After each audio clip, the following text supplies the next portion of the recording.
From a cinematographer hired as a scapegoat to the future Cheers bartender playing a doomed miner, Outland's production was anything but ordinary. Sean Connery ditched filming to appear in Time Bandits, spelling errors littered the opening text, and the composer had just scored Alien while working on this space western. With an experimental filming technique that pioneered visual effects and a comic adaptation by a Marvel legend that's still unavailable in English, this forgotten sci-fi thriller holds secrets stranger than its exploding head deaths. Here are 15 weird facts you didn't know about Outland. Fact 1. The cinematographer was hired as a potential scapegoat. When director Peter Hyams brought Stephen Goldblatt onto Outland in 1980, he wasn't exactly being honest about what he wanted from his cinematographer. Hyams had always intended to handle the cinematography himself, which was unusual for a major Hollywood production. But he needed Goldblatt on the crew for a very specific reason that had nothing to do with actually shooting the film. The production was using a brand new visual effects technique called introvision, which had never been used in a motion picture before, and Hyams wanted someone he could blame if things went wrong. Introvision was a variation on front projection that allowed filmmakers to combine foreground, middle ground, and background elements all in the same camera shot without using traditional optical processes, like blue screen matting. This meant actors could walk around miniature sets in a way that looked completely convincing on screen. But since nobody had ever tried this technique on a feature film, there was a real chance it might not work at all. Hyams knew the Ladd Company would be nervous about gambling on unproven technology, so he hired Goldblatt specifically to serve as a scapegoat in case the introvision process failed and the studio needed someone to hold responsible. Goldblatt only discovered the deception after he was already on the job, and he was absolutely furious when he realized what Hyams had actually hired him to do. At that point in his career, he had only one feature film credit to his name, and he knew that if he quit the production in protest, it could seriously damage his reputation and possibly end his career before it really got started. So despite being lied to and misled about his actual role on the film, Goldblatt decided to stay with the production. He ended up being put in charge of shots involving introvision and miniature effects, and while he later described the experience as an important learning opportunity, he also made it clear that working on Outland was not a happy time for him. In fact, it was the only film he ever worked on where he skipped the wrap party entirely. Fact 2. The film's title was changed because people confused it with 10. When Peter Hyams set out to make his space western in 1980, he chose a title that seemed perfect for the story's setting. The film would be called Io, named after the third moon of Jupiter, where the entire plot takes place. It was simple, direct, and immediately told audiences where the action would unfold. But there was just one problem that nobody anticipated until test audiences started seeing the promotional materials. People kept misreading the title in ways the filmmakers never expected. Some audiences thought they were looking at the number 10 written as I-O, while others read it as the word low, which means low. The confusion was widespread enough that it became a serious concern for the studio and the production team. After all, if potential moviegoers couldn't even figure out what the title was supposed to say, how could they talk about the film with friends or remember to buy tickets when it hit theaters? The marketing team realized they had a genuine problem on their hands. In an era before widespread internet communication, word of mouth was absolutely crucial for a film's success, and a confusing title could be a death sentence at the box office. The decision was made to change the name before the film's release in May of 1981, even though this meant updating all the promotional materials that had already been created. The new title, Outland, served multiple purposes that Io simply couldn't achieve. It immediately suggested a remote, lawless frontier setting, which perfectly matched the film's high noon in space concept. The word also conveyed the sense of being far from civilization, which was exactly what the story's mining colony on Jupiter's moon represented. More importantly, there was absolutely no way anyone could misread or mispronounce it. This title change turned out to be one of the smarter decisions the production made, even if it came from an embarrassing oversight. Sometimes the simplest solutions really are the hardest to see until you're forced to confront them. Fact 3. Connery skipped filming to appear in Time Bandits. During the production of Outland in 1981, Sean Connery did something that would be almost unthinkable on most film sets. He asked for and received permission to leave in the middle of shooting to work on a completely different movie. The film he wanted to appear in was Time Bandits, the fantasy adventure directed by Terry Gilliam, and Connery wasn't just being pulled away by a studio obligation or contractual requirement.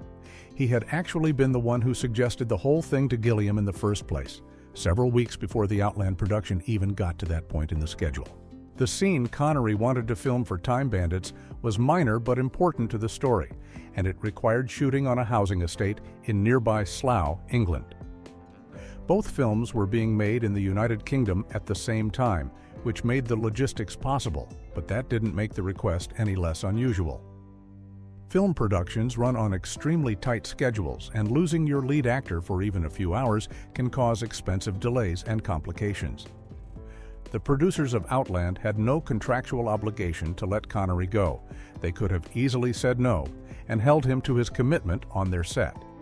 But Connery had given his word to Terry Gilliam, and he was determined to keep that promise no matter what. The actor approached the Outland producers and explained the situation, and surprisingly, they agreed to accommodate him. They decided to treat it as a gesture of goodwill toward their star, recognizing that maintaining a positive relationship with Sean Connery was probably worth more than being rigid about the schedule. To work around his absence, the production team filmed scenes using Connery's stunt double throughout the morning, carefully planning shots that wouldn't require the actor's face to be visible. After lunch, Connery returned to the Outland set, and normal filming resumed as if nothing had happened. It was an unusual moment of flexibility in an industry not typically known for bending the rules, and it showed the kind of respect and clout Connery commanded at that point in his career. Fact 4. The opening text contains multiple spelling errors. When Outland begins, viewers are greeted with a series of computer readouts that scroll across the bottom of the screen to set the scene and establish the futuristic mining colony setting. These text crawls provide essential information about the location, the mining operation, and the main character's role as a federal marshal. But they also contain some embarrassing spelling mistakes that somehow made it through the entire production process and into the final theatrical release. The opening text identifies the mine's principal ore as titanium, when it should read principal ore, mixing up two commonly confused words that any spell checker would have caught. Even more notably, the word marshal, referring to the law enforcement officer, is consistently misspelled as marshal with two L's throughout the opening sequence, which is particularly ironic given that the main character's entire job title revolves around being a marshal. These weren't minor typos hidden in background props or barely visible set dressing that eagle-eyed viewers might spot on repeated viewings, but rather front and center mistakes in the film's opening moments that audiences would see before any action even began. The errors appear in what was meant to be a slick, high-tech computer interface aesthetic that was supposed to immerse viewers in the futuristic world of the film.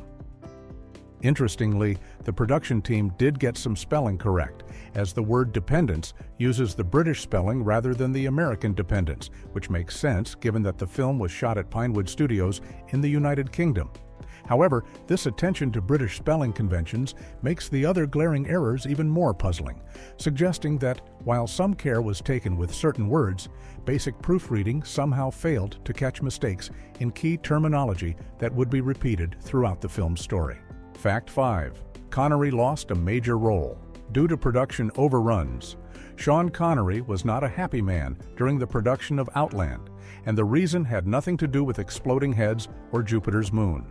The film went significantly over schedule, and this delay cost him what would have been a major extended cameo role in Chariots of Fire, the prestigious 1981 drama that would go on to win the Academy Award for Best Picture. This was exactly the kind of role Connery wanted at that point in his career, a chance to appear in a highly respected British production that was generating serious Oscar buzz even before its release.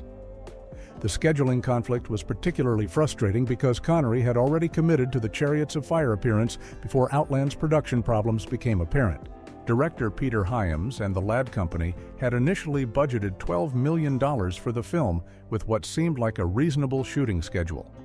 But the pioneering use of the Introvision front projection process and the complexity of the miniature effects work pushed the production timeline well beyond its original estimates.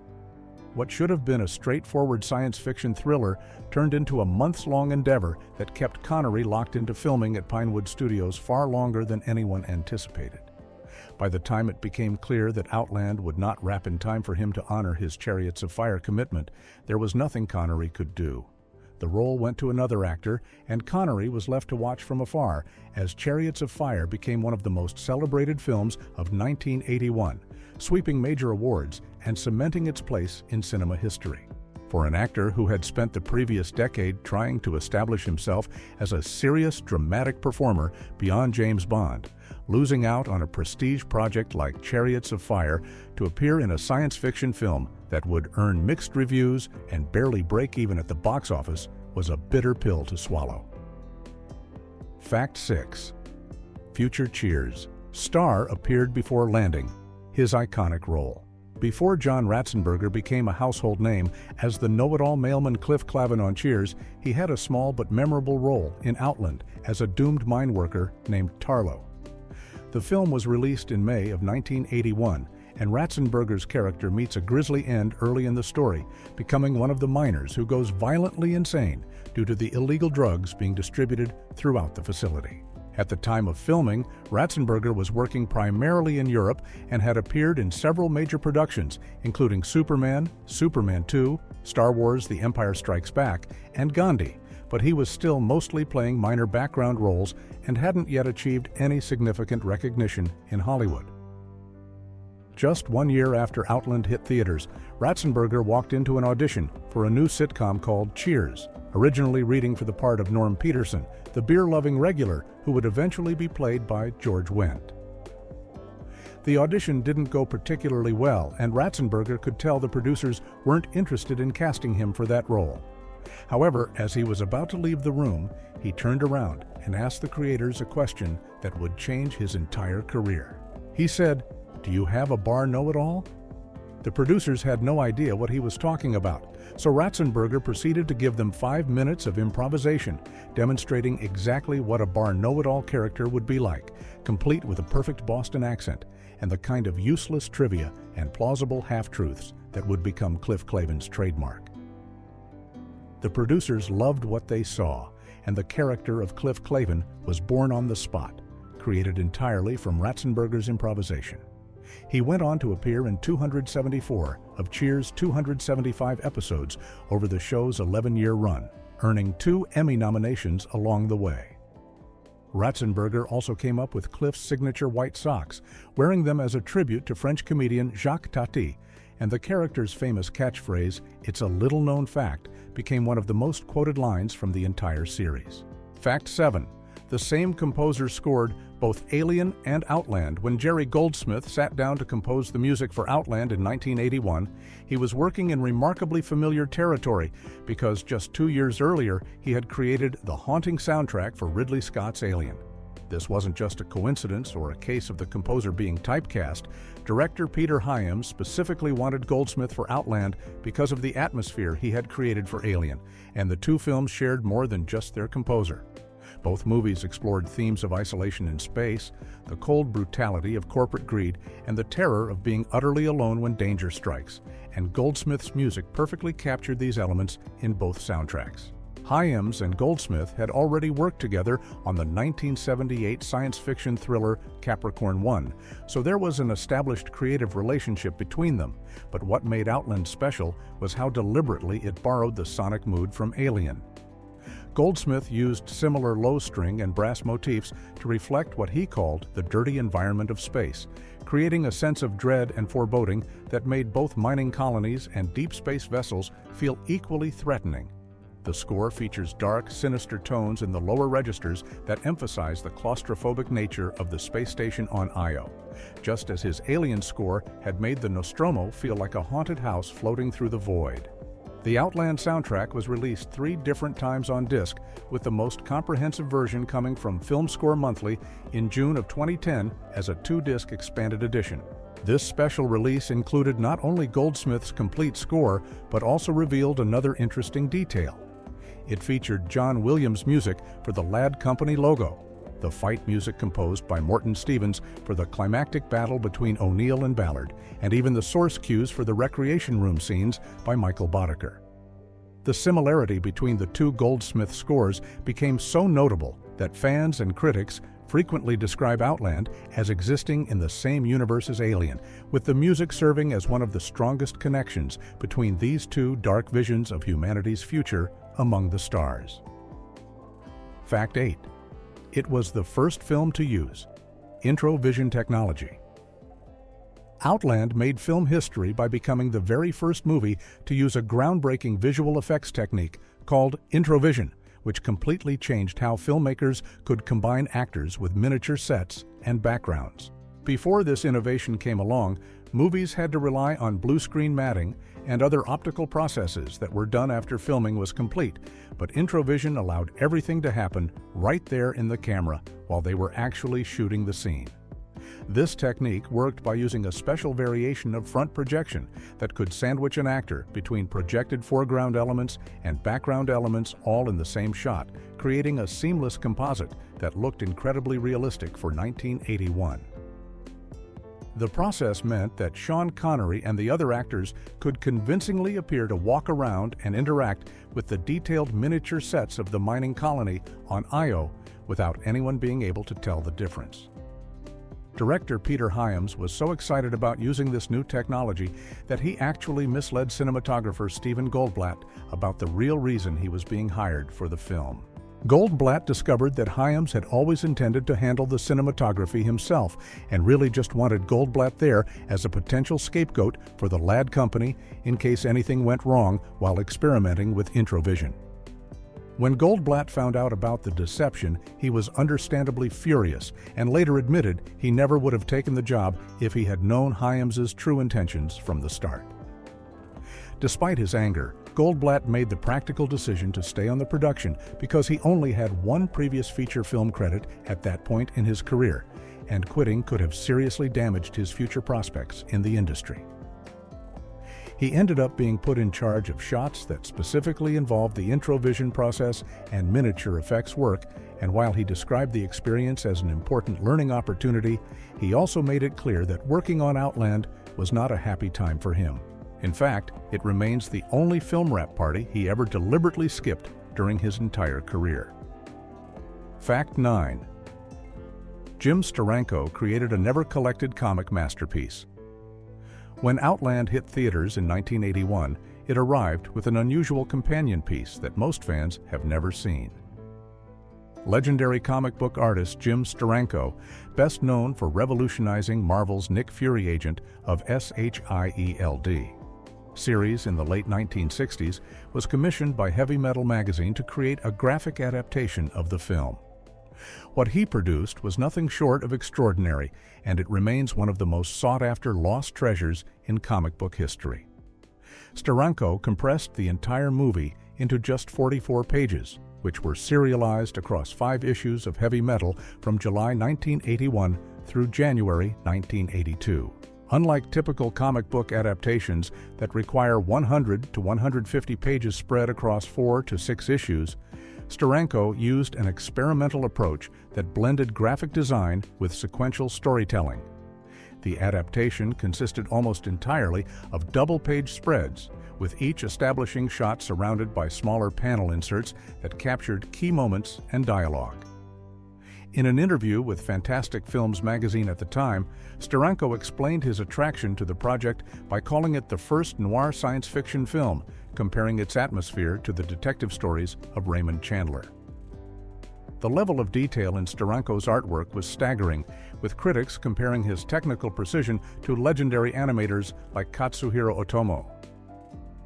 His layouts broke new ground by treating each page as a complete work of art, rather than simply a collection of panels. The adaptation showcased the claustrophobic mining colony, the gritty industrial future, and Sean Connery's weathered marshal with a noir sensibility that some argue surpassed the film itself. Here's the strange part.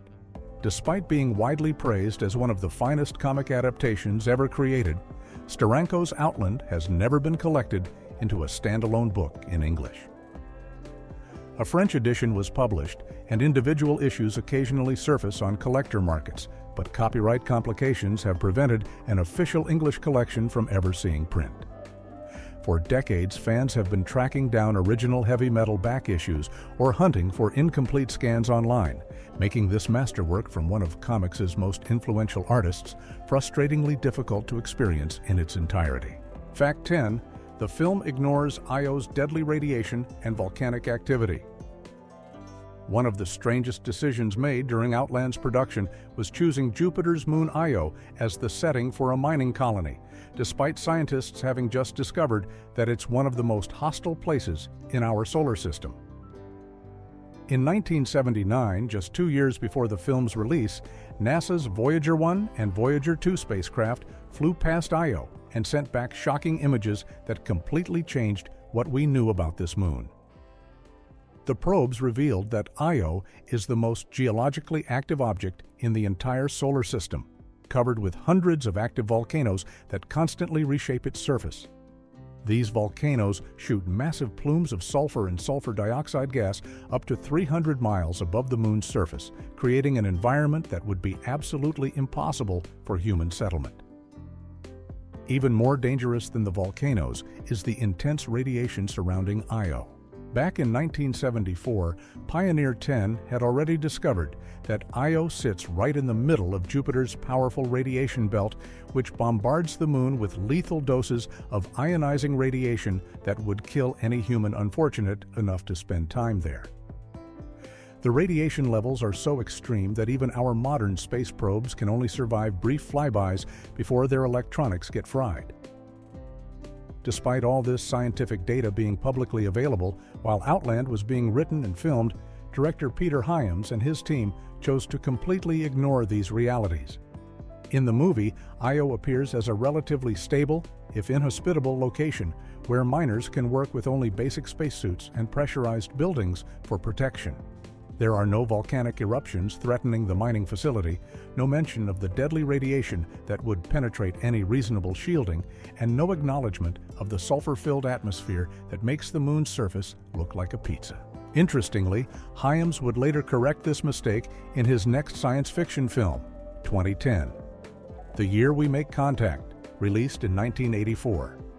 In that movie, he accurately depicted Io as the violent volcanic nightmare that it actually is, showing the moon as completely unsuitable for human presence. Fact 11. It was one of only 4 films to use megasound. When Outland hit theaters in May of 1981, it wasn't just the exploding heads and space western story that made it unique. The film was released with an experimental audio system called Megasound that only a handful of movies ever used, and most theaters couldn't even play it properly. Warner Brothers had developed this special sound format in the early 1980s, and Outland became one of just 4 films the studio released with official Megasound capability. To experience it, theaters needed to install additional speakers and sound equipment beyond their standard setup, which meant most moviegoers never actually heard the film the way it was intended to sound. The Megasound system was specifically designed for 70mm prints of the film, which were blown up from the original 35mm negatives. These massive 70mm prints featured 6-track Dolby stereo audio that could take advantage of the expanded speaker arrays, creating a more immersive sound experience that was supposed to match the claustrophobic intensity of the mining station setting. Regular 35mm prints still had Dolby stereo sound, but they couldn't deliver the full Megasound experience that required all that extra equipment. The problem was that outfitting a theater for Megasound was expensive and complicated. Theater owners had to invest in more speakers, additional amplification equipment, and specialized playback systems just to show a handful of movies. Since Warner Brothers only released 4 films with this format in the early 80s, most theaters simply didn't bother making the upgrade. This meant that even though Outland was engineered to deliver cutting-edge audio alongside its pioneering Introvision visual effects, the vast majority of audiences who saw it in theaters experienced a standard Dolby stereo mix instead. The Megasound experiment quietly faded away after those 4 releases, becoming yet another forgotten piece of early 1980s cinema technology that tried to revolutionize the movie-going experience but couldn't overcome the practical challenges of widespread theatrical adoption. Fact 12. A remake has been announced twice and never made. Despite being a box office disappointment when it was first released in 1981, Outland has somehow caught the attention of Hollywood executives, not once, but twice over the years, with both attempts to remake the film ultimately going nowhere. The first announcement came in August of 2009 when Warner Brothers revealed that director Michael Davis had been hired to helm a remake of the sci-fi thriller. Davis, who had previously directed the action film Shoot 'Em Up in 2007, was brought on board along with screenwriter Chad St. John, who would go on to write films like Replicas. At the time of the announcement, no casting information was provided and no official start date was given for production. After the initial press release, the project simply disappeared into development limbo, with no further updates ever emerging about whether a script was completed or if any actors were approached for roles. Then, more than a decade later, in 2023, reports surfaced that another attempt to revive Outland was underway, this time with the working title, Outland: Lunar Outlaws. According to sources, this new version would place an even stronger emphasis on the original story's themes of isolation, corporate greed, and survival in hostile environments. The reboot was said to be moving the action to Earth's moon rather than Jupiter's moon Io, hence the new subtitle. However, just like the 2009 attempt, this project has shown no signs of actual progress, with no director, writer, or cast members ever being officially attached.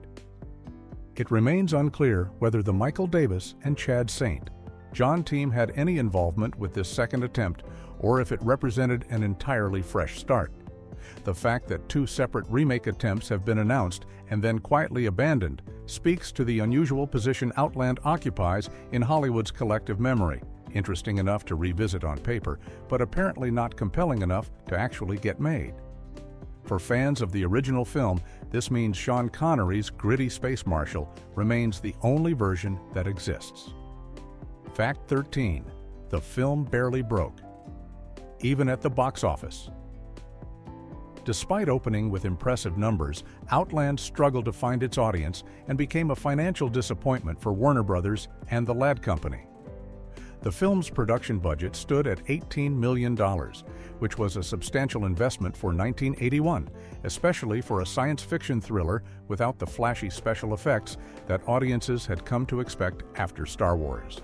When Outland hit theaters in May of 1981, it opened strongly with just over $3 million in weekend box office receipts across fewer than 350 theaters in the United States. The New York Times reported that the film was performing sensationally well in Los Angeles and on New York's East Side, attracting the urban audiences who appreciated its darker, more cerebral approach to science fiction. However, this early success didn't translate to broader appeal, as the same reports noted that Outland played poorly in many smaller cities across the country. Warner Brothers had used a platforming strategy for the release, opening the film in limited theaters with the hope that positive word of mouth would slowly build an audience over time rather than going for a massive wide release right away. This gamble didn't pay off as the studio had hoped. By the time Outland finished its theatrical run, it had grossed somewhere between $17 and $20 million domestically, meaning it barely recouped its production budget and likely lost money once marketing and distribution costs were factored in. The film's mixed critical reception didn't help matters, with many reviewers dismissing it as simply High Noon in Space or an Alien knockoff, even though it told a very different story. Science fiction fans who showed up expecting the horror and creature effects of Alien or the space battles of Star Wars found themselves watching what was essentially a police procedural with a slow-burn Western structure, which turned off audiences looking for more action-packed entertainment. Fact 14. The film features the John Williams Ladd Company logo. When you watch Outland today, you might not think twice about the opening company logo, but the soundtrack for this 1981 film actually contains music from one of the most famous composers in movie history. The Ladd Company, which produced Outland, had its own distinctive logo that appeared before the film started, and the music that accompanied that logo was composed by none other than John Williams, the legendary composer behind Star Wars, Jaws, and Indiana Raiders of the Lost Ark. This small but significant detail didn't become widely known until 2010, when Film Score Monthly released a special 2-disc expanded edition of Jerry Goldsmith's complete Outland soundtrack. The expanded release was a treasure trove for film music fans because it included not just Goldsmith's original score, but also several pieces of music that other composers had contributed to the final film. Along with the John Williams logo music, the set featured fight music composed by Morton Stevens specifically for the brutal hand-to-hand combat scene between Marshall O'Neill and the character Ballard. Stevens was a well-known television composer who had worked on shows like Hawaii Five-0, so his contribution brought a different energy to that particular sequence. The release also included source cues for the recreation room scenes, which were composed by Michael Boddicker, a synthesizer specialist who gave those moments a more futuristic electronic atmosphere that contrasted with Goldsmith's orchestral approach. What makes this particularly interesting is that the original soundtrack releases from 1993 and 2000 didn't include any of these additional pieces. Fans who had only heard those earlier versions were missing out on understanding the full musical landscape of the film. The 2010 edition finally presented everything together, showing how multiple composers worked on different elements of Outland to create its complete sonic identity, even though Jerry Goldsmith received the main composing credit and created the film's primary musical themes. Fact 15. Stars blink in the vacuum of space. If you watch the exterior shots of Outland carefully, you'll notice something that breaks the laws of physics in a pretty obvious way. Whenever the camera shows the mining station's buildings with Jupiter looming in the background and stars scattered across the black void of space, those stars are twinkling and blinking just like they do when you look up at the night sky from Earth. The problem is that the film is set on Io, one of Jupiter's moons, where there's no atmosphere at all, and stars only twinkle when you're viewing them through an atmosphere like the one surrounding our planet. The twinkling effect that we're all familiar with happens because Earth's atmosphere is constantly moving and changing temperature, which causes the light from distant stars to bend and shimmer as it passes through different layers of air on its way to our eyes. It's the same reason why objects appear to shimmer when you look at them across a hot parking lot on a summer day. In the vacuum of space, however, there's nothing between you and the stars to distort their light, so they would appear as steady, unblinking points of light without any twinkling at all. This mistake is pretty common in science fiction films from this era, since most filmmakers and audiences were so accustomed to seeing stars twinkle that steady starlight actually looked wrong or unnatural on screen. The visual effects team working on Outland likely didn't think twice about including this atmospheric effect in their matte paintings and composite shots, even though the story explicitly takes place in the airless environment of Jupiter's moon. It's one of those details that scientists and astronomy enthusiasts tend to notice right away, but most viewers watching the film in 1981 probably never gave it a second thought, since the twinkling stars felt more familiar and cinematic than the scientifically accurate alternative would have looked.